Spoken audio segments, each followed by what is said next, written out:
Hi students, welcome to lesson number 25 on social institutions, and today we are going to discuss economy as a social institution. Economic institutions cater to the survival needs of community, every society, and community develops ways of coping with everyday situations of life. Social institutions are nothing but pattern arrangements and networks which attend to everyday survival needs.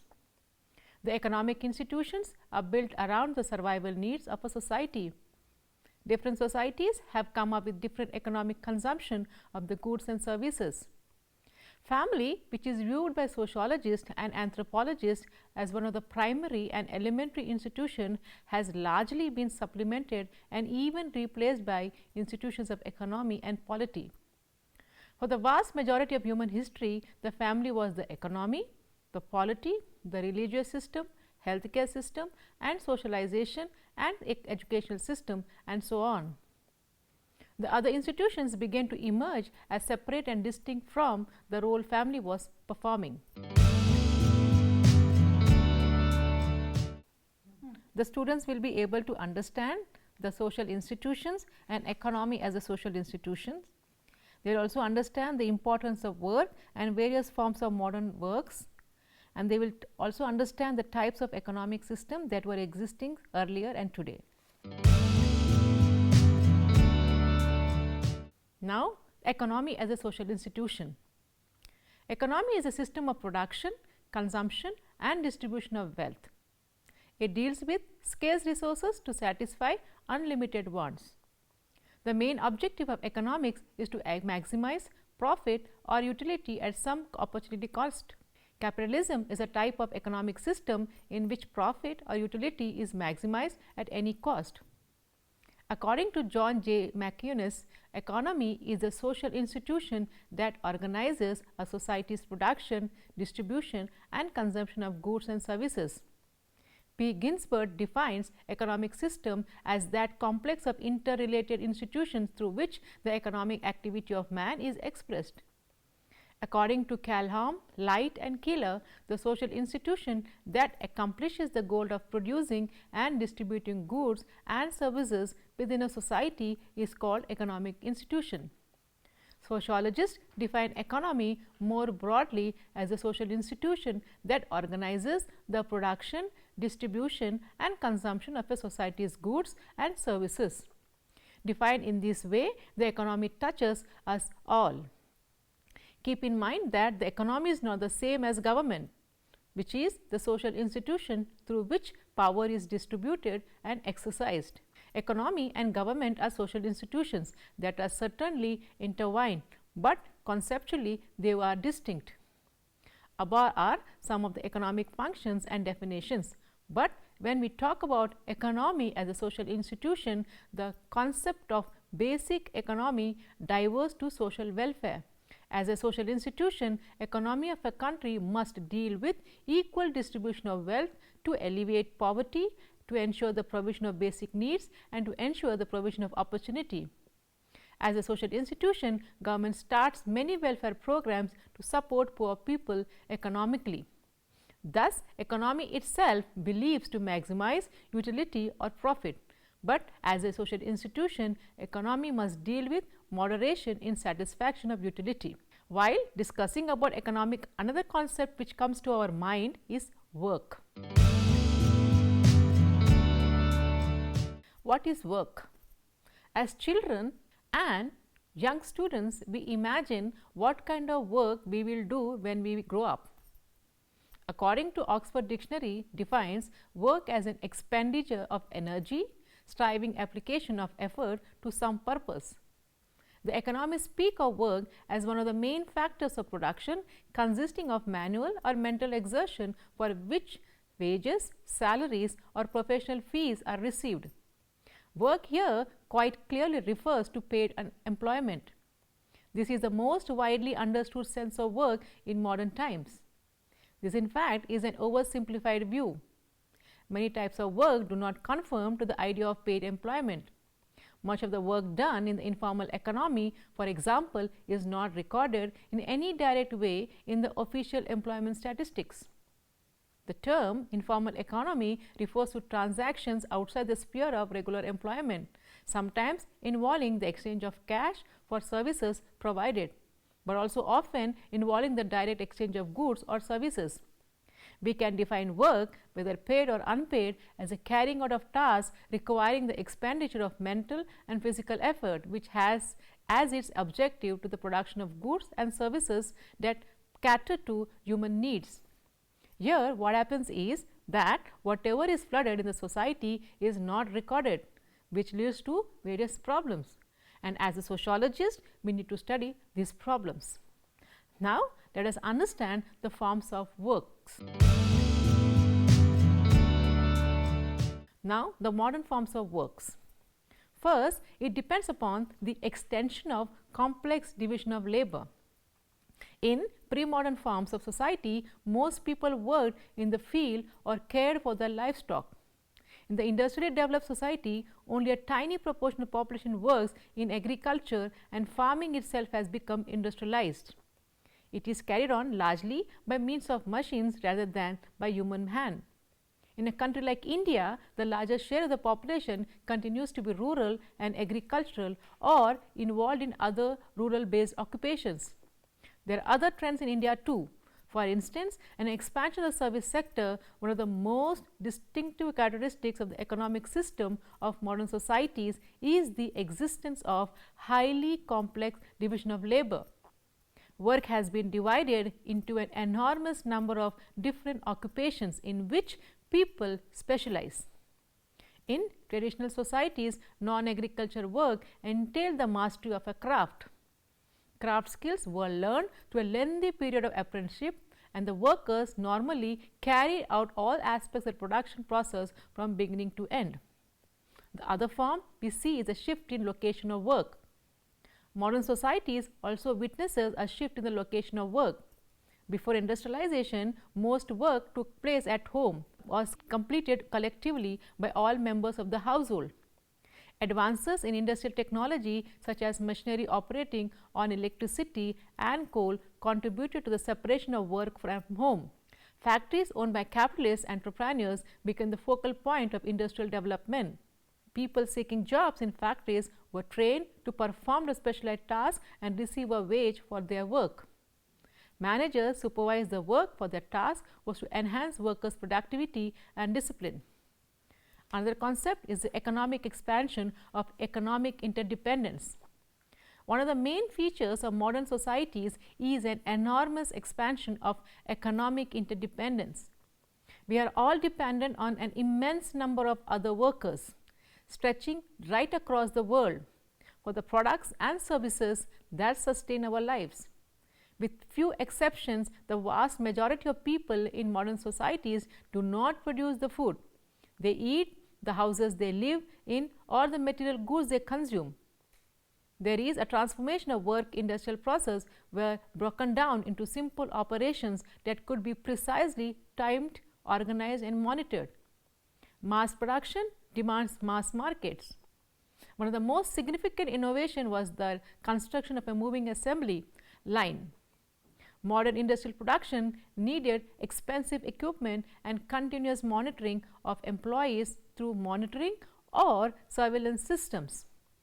Over the last decades, there has been a shift to what is often called flexible production and decentralization of work. It is argued that in this period of globalization, it is a growing competition between firms and countries that makes it essential for firms to organize production, suiting the changing market conditions. Let us now discuss the sectors of economy. The sectors of the economy are as follows. The three revolutions, the economy is composed of three sectors. First is the primary sector, which is a part of the economy that takes and uses raw materials directly from the natural environment. Its activities include agriculture, fishing, forestry and mining. The secondary sector of the economy transforms raw materials into finished products and is essentially the manufacturing industry. Finally, the tertiary sector is a part of the economy that provides services rather than products. Its activities include clerical work, healthcare, teaching and information technology services. Societies differ in many ways, but they all have produce, distribute and consume goods and services. How this happens depends on which sector of the economy are most important. This latter variable in turn depends heavily on the level of society's development. Generally speaking, the less developed a society's economy, the more important its primary sector. The more developed a society's economy, the more important is its tertiary sector.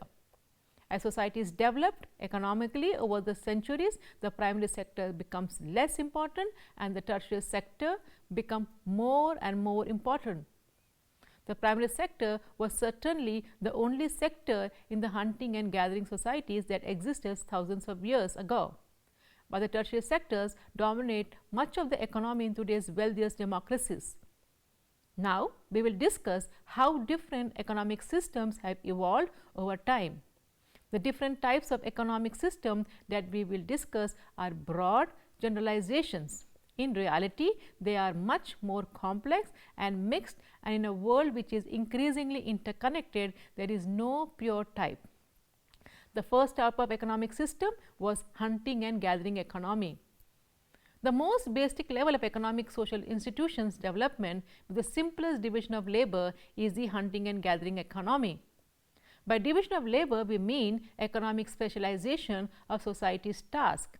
Each of these tasks is connected with other related tasks. In the hunting and gathering economies, there is no cultivation and no manufacturing. People obtain their survival necessities directly from nature. The men usually hunt and women gather fruits, roots, etc. These societies are organized in small bands of people, that is about 15 to 30 people. The small size of each society or such societies is dictated by the nature of their economy. Hunting and gathering can support only a limited number of people at subsistence level, producing enough food, clothing, shelter to be able to survive. There is no surplus, in other words, there is nothing left after people meet their basic needs. Since hunting gathering societies have a limited degree of specialization of task or discussion of labor, the band or clan had a greater degree of similarity of experience. Therefore, there is greater level of consensus and community participation in all aspects of life. Also, ownership is communal. Today, there are few societies which practice hunting and gathering. Even if they do, they have introduced new techniques and influences from the larger world around them. Some of the best examples of hunting gathering societies is the bush people of Kalahari Desert. The second type of economic system is the pastoral and horticulture economy. When small societies learn the more complex mechanism of sowing seeds and growing plants and breeding animals so that they could domesticate and breed herds of them, they were in a position to enter a new phase, the pastoral phase. This phase involved cultivation on a small scale, usually gardens for immediate limited subsistence level consumption. The technology used was very simple, primarily human power and hand tools such as hoes and plows that are more often pushed by a person. The other aspect of this economy is the herding of livestock. These tasks of growing plants and raising animals obviously involved a fair amount of settled life. Among the pastoralists, there are the nomadic varieties that follow a seasonal migration pattern that can vary from years to year.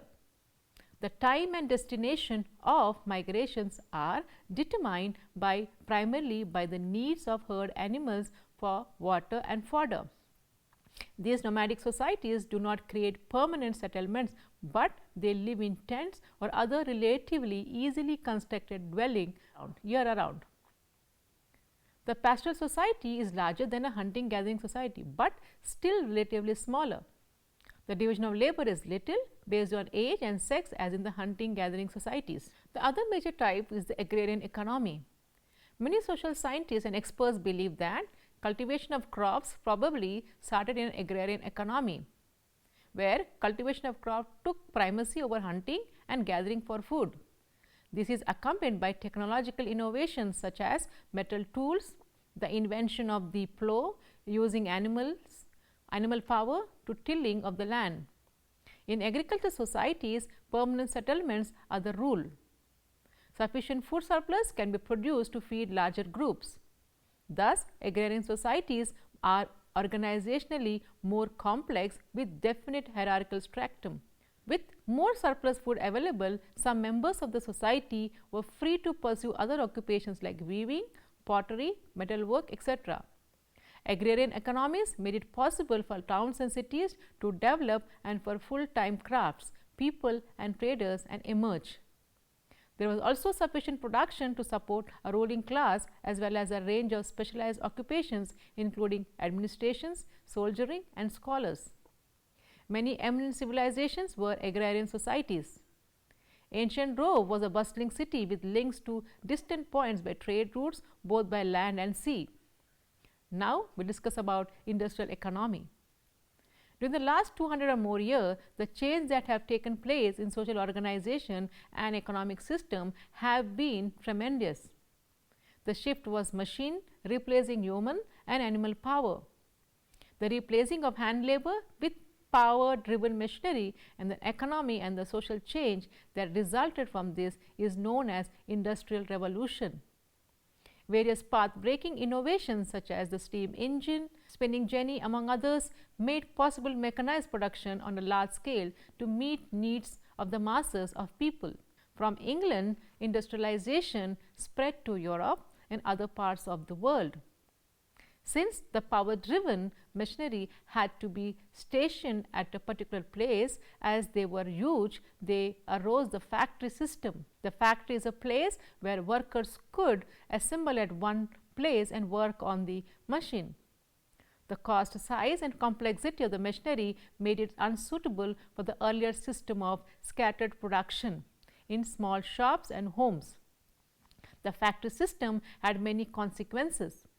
A new class of factory workers emerged. These workers had a different relationship with factory owners and their employers, which was impersonal and detached. In contrast to hand production, which had individual touch and interpretation, factory production was standardized. Standardization made it possible from parts to be easily replaceable, leading to assembly line production, where different parts were produced by different workers and then assembled together. This kind of assembly line production produced a sense of estrangement from one's work. Karl Marx, the famous thinker, elaborated on this situation of alienation. Now, let us understand the economic system of the world. In the entire world, there are two major economic systems, and we can also see the blend of these two economic systems. That is capitalism at the worst level, and second it is socialism. Capitalism. Capitalism is a system under which resources and means of production are privately owned. Cities are encouraged to seek profit for themselves, and success and failure of an enterprise is determined by free market competition. As people pursue personal profit under capitalism, they compete with each other for the greatest profits. Businesses try to attract more demand for their products in many ways, including lowering prices, creating better products, and advertising how wonderful their products are. In capitalist theory, such competition helps ensure the best products at the lowest prices, again benefiting society as a whole. Such competition also helps ensure that no single party controls an entire market. According to Smith, the competition that characterizes capitalism should be left to operate on its own, free of government intervention or control. For this reason, capitalism is often referred to as laissez-faire, from French for leave alone. Capitalism and terms to describe capitalism include the free enterprise system and the free market. For example, the United States is a capitalist nation, but the government still regulates many industries to varying degrees. The industries usually prefer less regulation, while their critics usually prefer more regulations. Now, we will discuss about socialism. Socialism is a system under which resources and means of production are owned by the society as a whole. Right to property are limited. The good of the whole society is stressed more than individual profit, and the government maintain control of the economy. The most important goal of socialism is not the pursuit of personal profit, but rather work for the collective good. The needs of society are considered more important than the needs of the individual. Because of this view, individuals do not compete with each other for profit. Instead, they work together for the good of everyone. If under capitalism, the government is supposed to let the economy alone, under socialism, the government controls the economy. The ideal outcome of socialism, said Marx, would be a truly classless or communist society. In such a society, all members are equal and stratification does not exist. Obviously, Marx's vision of a communist society was never fulfilled, and nations that called themselves communists departed drastically from his vision of communism. China is an example of socialist economy, where the resources are controlled by the government. Now, we will understand the blend of these two economic systems, that is economy and that is capitalism and socialism. The first is the welfare capitalism. Welfare capitalism is a system that features a market-based economy coupled with an extension of social system that includes free health care, education and other benefits to all citizens. For example, Sweden allows private business ownership. The government controls the significant part of the economy and high taxes for support and extension array of social welfare programs. Next, it is the state capitalism.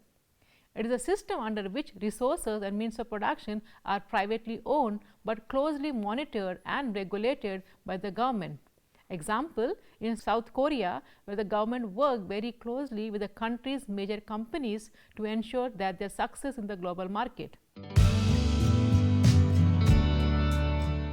Now, we will understand the convergence theory of economy. We have seen how the economies of some capitalist countries such as United States have features that are very similar to socialism.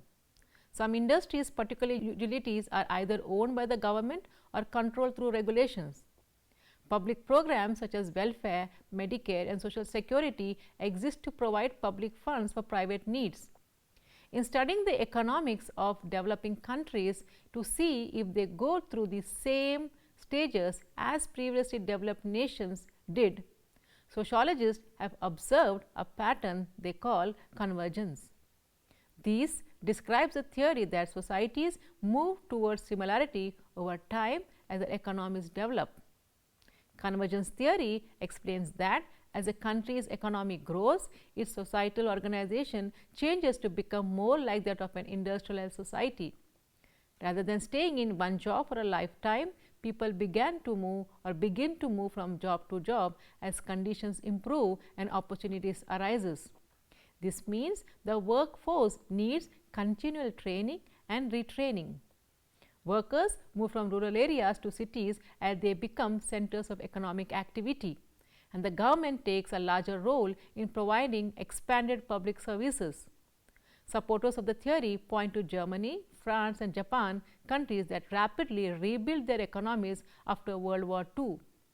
They pointed how in the 1960s and 1970s, East Asian countries like Singapore, South Korea and Taiwan converged with countries with developed economies.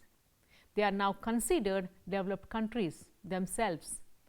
The experience this rapid growth, the economies of developing countries must to be able to attract inexpensive capital to invest in new businesses and to improve traditionally low productivity. They need access to new international markets for buying the goods. If these characteristics are not in place, then their economics cannot catch up. This is why the economics of some countries are diverging rather than converging.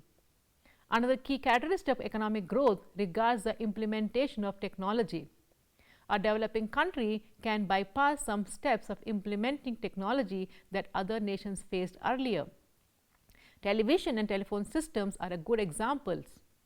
while developed countries spend significant time and money establishing elaborate system infrastructures based on metal wires or fiber optic cables. Developing countries today can go directly to cell phone and satellite transmission with much less investment. Another factor affects convergence concerning social structure. Early in their development, countries such as Brazil and Cuba had economies based on cash crops, it is coffee or sugarcane, for instance, grown on large plantation by unskilled workers. The elite ran the plantations and the government with little interest in training and educating the populace for other endeavors. This restricted economic growth until the power of the wealthy plantation owners was challenged. Improved economies generally lead to wider social improvement. Society benefits from improved educational system and allowed people more time to devote to learning and leisure. Economy refers to the social institution through which a society's resources, that is the goods and services, are managed. The agricultural revolution led to development of the first economies that was based on trading goods. Mechanization of the manufacturing process led to industrial revolution and gave rise to two major competing economic systems. Under capitalism, private owners invest their capital and that of others to produce goods and services. They can sell in a given market.